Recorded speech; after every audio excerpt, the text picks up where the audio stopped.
Epictetus, born in the 1st century AD, was a philosopher who believed in the power of inner strength, self-mastery, and resilience. His words have the ability to ignite a spark within us, encouraging us to live a more intentional and virtuous life. Today, I am thrilled to share with you some of my favorite Epictetus quotes that have resonated deeply with me on my own path of personal growth. No man is free who is not master of himself. Who is your master? Anyone who has control over things upon which you've set your heart, or over things which you seek to avoid. It is impossible for a man to learn what he thinks he already knows.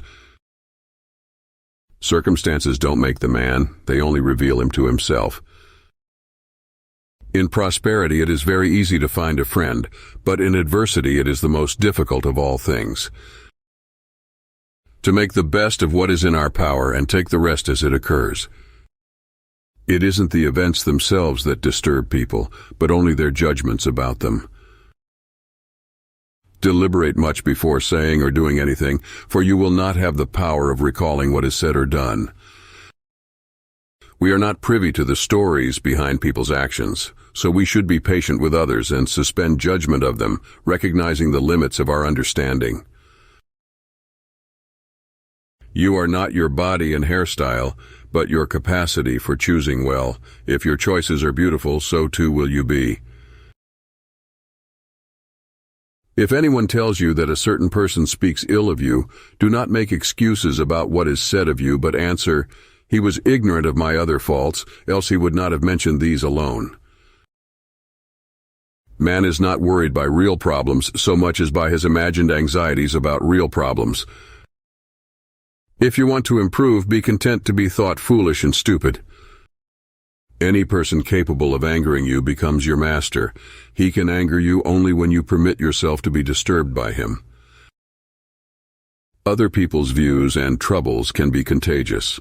Don't sabotage yourself by unwittingly adopting negative, unproductive attitudes To accuse others for one's own misfortune is a sign of want of education. To accuse oneself shows that one's education has begun. To accuse neither oneself nor others shows that one's education is complete. Remember, it is not enough to be hit or insulted to be harmed. You must believe that you are being harmed.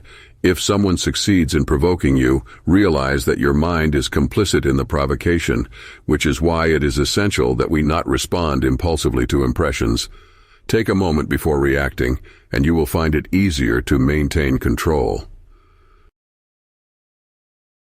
Attach yourself to what is spiritually superior, regardless of what other people think or do. Hold to your true aspirations no matter what is going on around you. He is a wise man who does not grieve for the things which he has not, but rejoices for those which he has. Nature hath given men one tongue but 2 ears, that we may hear from others twice as much as we speak. Don't just say you have read books. Show that through them you have learned to think better, to be a more discriminating and reflective person. Books are the training weights of the mind. They are very helpful, but it would be a bad mistake to suppose that one has made progress simply by having internalized their contents. No greater thing is created suddenly, any more than a bunch of grapes or a fig. If you tell me that you desire a fig, I answer you that there must be time. Let it first blossom, then bear fruit, then ripen. It's not what happens to you, but how you react to it that matters.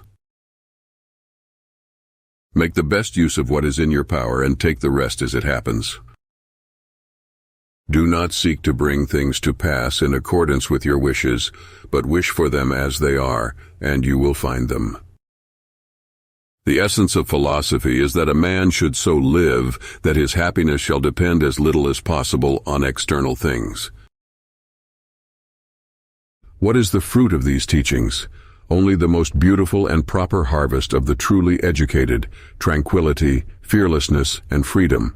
We should not trust the masses who say only the free can be educated, but rather the lovers of wisdom who say that only the educated are free.